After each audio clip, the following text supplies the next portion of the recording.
Kitab Esra, Esra pasal 1. Kores mengizinkan orang-orang buangan pulang ke negerinya. Pada tahun pertama zaman Kores, raja negeri Persia, Tuhan menggerakkan hati Kores, raja Persia itu, untuk menggenapkan firman yang diucapkan oleh Yeremia, sehingga disiarkan di seluruh kerajaan Kores, secara lisan dan tulisan pengumuman ini.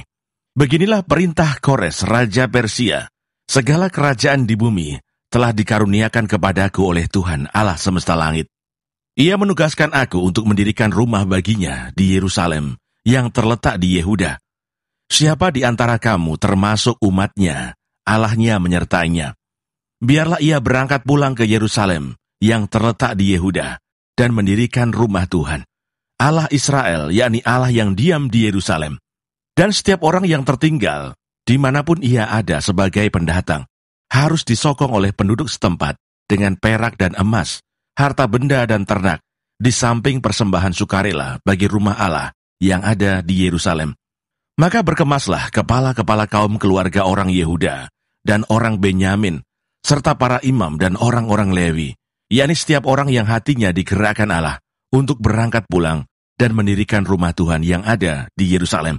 Dan segala orang di sekeliling mereka membantu mereka dengan barang-barang perak, dengan emas, harta benda, dan ternak, dan dengan pemberian yang indah-indah, selain dari segala sesuatu yang dipersembahkan dengan sukarela.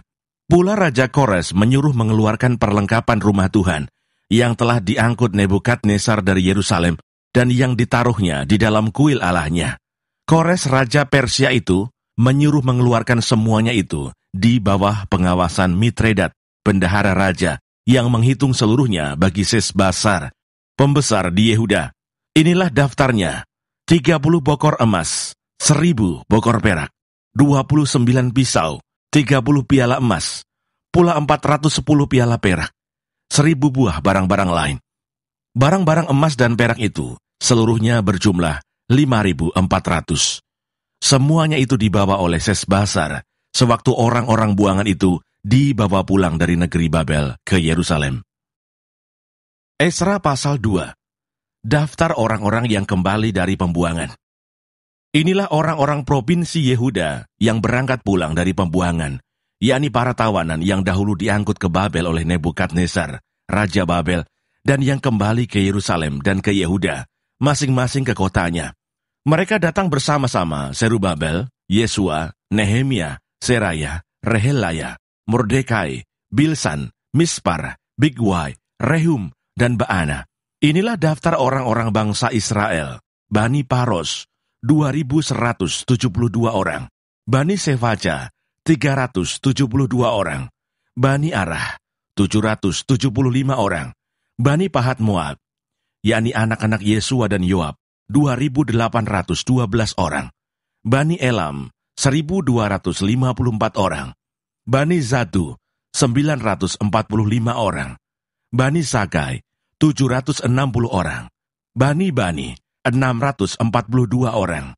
Bani Bebai, 623 orang.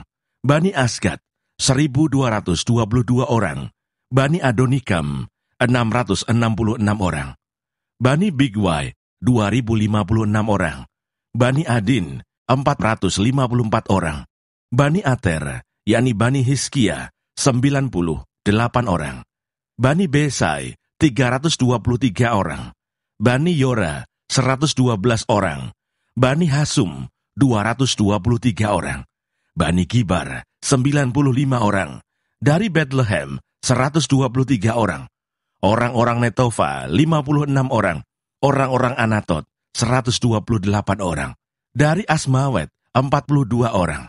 Dari Kiryat Arim, Kevira, dan Beerot, 743 orang. Dari Rama dan Gaba, 621 orang. Orang-orang Mikmas, 122 orang. Orang-orang Betel dan Ai, 223 orang. Dari Nebo, 52 orang. Bani Magbis, 156 orang. Bani Elam, yakni Elam yang lain, 1.254 orang. Bani Harim, 320 orang. Orang-orang dari Lot, Hadid dan Ono, 725 orang. Dari Yeriko, 345 orang. Bani Senaa, 3.630 orang. Inilah para imam, Bani Yedaya, yakni kaum keluarga Yesua, 973 orang. Bani Imer, 1.052 orang. Bani Pasihur, 1.247 orang. Bani Harim, 1.017 orang. Inilah orang-orang Lewi, Bani Yesua dan Kadmiel, yakni Bani Hodawiyah, 74 orang. Inilah para penyanyi, Bani Asaf, 128 orang.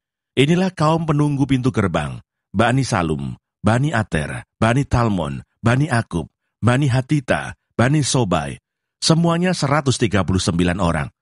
Inilah para budak di Bait Allah, Bani Siha, Bani Hasufa, Bani Tabaut, Bani Keros, Bani Siaha, Bani Padon, Bani Lebana, Bani Hagaba, Bani Akub, Bani Hagab, Bani Samlai, Bani Hanan, Bani Gidel, Bani Gahar, Bani Reaya, Bani Rezin, Bani Nekoda, Bani Gazam, Bani Usa, Bani Paseah, Bani Besai, Bani Asna, Bani Meunim, Bani Nefusim, Bani Bakbuk, Bani Hakufa, Bani Harhur, Bani Baslut, Bani Mehida, Bani Harsa, Bani Barkos, Bani Sisera, Bani Temah, Bani Nesia, Bani Hatifah.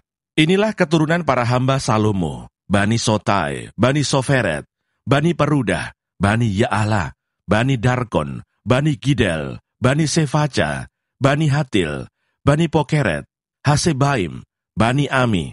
Seluruh budak di Bait Allah dan keturunan para hamba Salomo ada 392 orang. Inilah orang-orang yang berangkat pulang dari Tel Melah, Tel Harsa, Kerub, Adan, dan Imer. Tetapi mereka tidak dapat menyatakan apakah kaum keluarga dan asal-usul mereka termasuk bangsa Israel.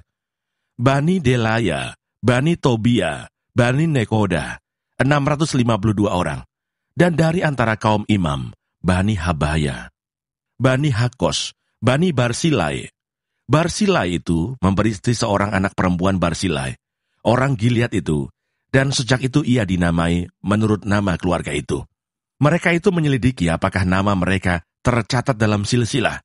Tetapi karena itu tidak didapati, maka mereka dinyatakan tidak tahir untuk jabatan imam. Dan tentang mereka diputuskan oleh kepala daerah, bahwa mereka tidak boleh makan dari persembahan Maha Kudus, sampai ada seorang imam bertindak dengan memegang Urim dan Tumim. Seluruh jemaah itu bersama-sama ada 42.360 orang, selain dari budak mereka laki-laki dan perempuan, yang berjumlah 7.337 orang. Pada mereka ada 200 penyanyi laki-laki dan perempuan. Mereka mempunyai 736 ekor kuda, 245 ekor bagal, 435 ekor unta, dan 6.720 ekor keledai. Beberapa kepala kaum keluarga, tatkala datang ke rumah Tuhan yang di Yerusalem, mempersembahkan persembahan sukarela, guna pembangunan rumah Allah pada tempatnya semula.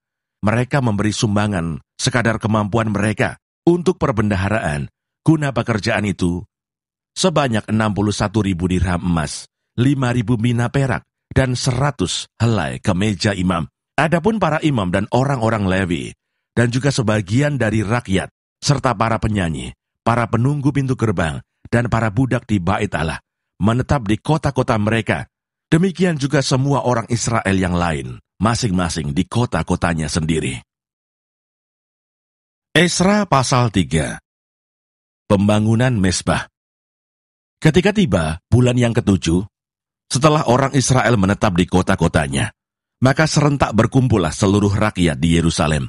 Maka mulailah Yesua bin Yosadak beserta saudara-saudaranya, para imam itu, dan Serubabel bin Sealtiel beserta saudara-saudaranya, membangun Mezbah Allah Israel untuk mempersembahkan korban bakaran di atasnya, sesuai dengan yang ada tertulis dalam kitab Taurat Musa, abdi Allah. Mereka mendirikan Mezbah itu di tempatnya semula.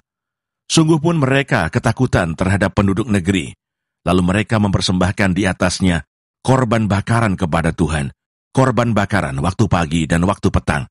Mereka juga mengadakan hari raya Pondok Daun, sesuai dengan yang ada tertulis, dan mempersembahkan korban bakaran hari demi hari, menurut jumlah yang sesuai dengan peraturan, yakni setiap hari menurut yang ditetapkan untuk hari itu. Dan sejak itu diadakanlah korban bakaran yang tetap, juga korban bakaran pada bulan baru, dan pada setiap hari raya yang kudus bagi Tuhan.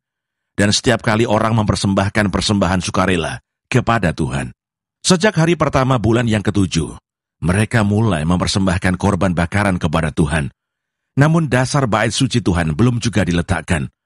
Lalu mereka memberikan uang kepada tukang batu dan tukang kayu, sedang kepada orang Sidon dan Tirus makanan dan minuman dan minyak, supaya orang-orang itu membawa kayu aras dari Libanon sampai ke laut dekat Yafo, seperti yang telah diizinkan kepada mereka oleh Kores, raja negeri Persia.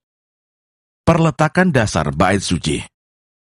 Pada tahun yang kedua, sesudah mereka sampai ke rumah Allah di Yerusalem, dalam bulan yang kedua, maka Zerubabel bin Sealtiel dan Yesua bin Yosadak beserta saudara-saudara mereka yang lain, yakni para imam dan orang-orang Lewi, dan semua orang yang pulang ke Yerusalem dari tempat tawanan, memulai pekerjaan itu.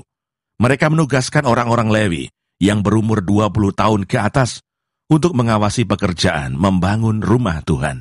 Lalu Yesua serta anak-anak dan saudara-saudaranya, dan Kadmiel serta anak-anaknya, orang-orang Yehuda, bersama-sama bertindak mengawasi orang-orang yang melakukan pekerjaan membangun rumah Allah.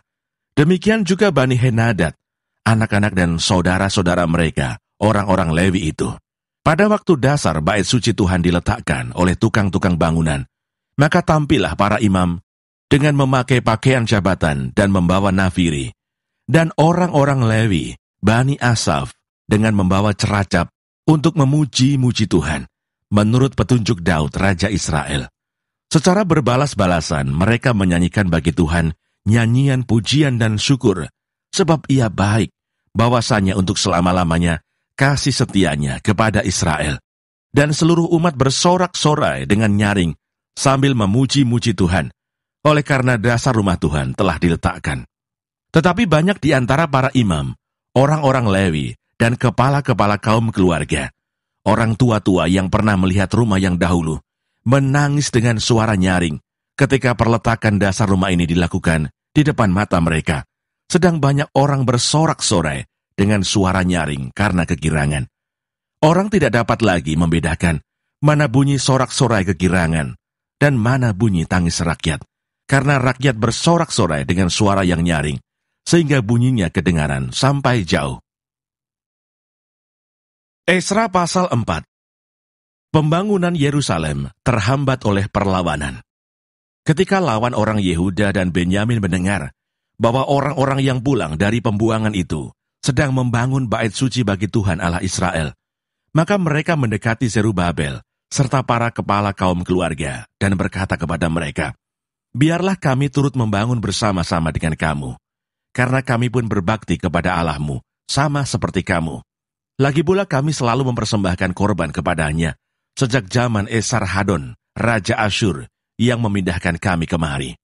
Tetapi Zerubabel, Yesua, dan para kepala kaum keluarga orang Israel yang lain berkata kepada mereka, "Bukanlah urusan kita bersama, sehingga kamu dan kami membangun rumah bagi Allah kami, karena kami sendirilah yang hendak membangun bagi Tuhan, Allah Israel, seperti yang diperintahkan kepada kami oleh Kores, raja negeri Persia."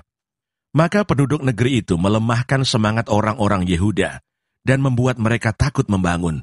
Bahkan selama zaman Kores, raja negeri Persia, sampai zaman pemerintahan Darius, raja negeri Persia, mereka menyogok para penasihat untuk melawan orang-orang Yehuda itu dan mengagalkan rancangan mereka. Pada zaman pemerintahan Ahasiweros, pada permulaan pemerintahannya, mereka menulis surat tuduhan terhadap orang-orang yang telah menetap di Yehuda dan di Yerusalem. Dan pada zaman Artahsasta, ditulislah surat oleh Bislam, Mitredat, dan Tabeel, serta rekan-rekannya yang lain kepada Artahsasta, raja negeri Persia. Naskah surat itu ditulis dalam bahasa Aram dengan terjemahannya. Dalam bahasa Aram, Rehum, Bupati, dan Simsai, Panitera, telah menulis surat terhadap Yerusalem kepada Raja Artahsasta yang isinya sebagai berikut. Pada waktu itu, ditulislah surat itu oleh Rehum, Bupati, dan Simsai, Panitera, serta rekan-rekan mereka yang lain, para hakim dan punggawa dan pegawai-pegawai, orang Persia, orang-orang dari Ereh, dari Babel, serta orang-orang dari Susan, yaitu orang-orang Elam dan bangsa-bangsa lain, yang oleh Asnapar yang agung dan mulia itu dipindahkan dan disuruh menetap di kota Samaria dan di daerah yang lain sebelah barat sungai Efrat. Inilah salinan surat yang dikirim mereka kepadanya. Ke hadapan Raja Artasasta dari hamba-hamba tuanku, orang-orang di daerah sebelah barat sungai Efrat, maka kiranya Raja maklum bahwa orang-orang Yahudi yang berangkat dari tuanku ke tempat kami telah tiba di Yerusalem. Mereka sedang membangun kembali kota yang durhaka dan jahat itu. Mereka menyelesaikan pembangunan tembok-tembok dan memperbaiki dasarnya. Kiranya Raja maklum bahwa jikalau kota itu sudah dibangun dan tembok-temboknya sudah selesai, orang tidak lagi membayar pajak, upeti atau bea, sehingga kota itu akhirnya mendatangkan kerugian kepada raja-raja. Sekarang oleh karena kami mempunyai hubungan dengan raja, dan tidak patut bagi kami melihat raja kena celah, maka oleh sebab itu kami menyuruh orang memberitahukan hal itu kepada raja, supaya diadakan penyelidikan dalam kitab riwayat nenek moyang tuanku. Di dalam kitab riwayat itu, tuanku akan mendapati dan mengetahui bahwa kota itu kota durhaka yang selalu mendatangkan kerugian kepada raja-raja dan daerah-daerah, dan bahwa orang selalu mengadakan pemberontakan di dalamnya sejak zaman dahulu. Itulah sebabnya maka kota itu dibinasakan.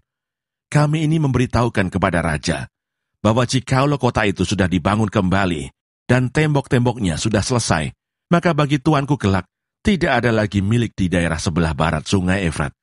Maka raja mengirim surat jawaban ini kepada Rehum Bopati dan Simsai Panitera serta rekan-rekan mereka yang lain yang tinggal di Samaria dan di daerah yang lain seberang sungai Efrat.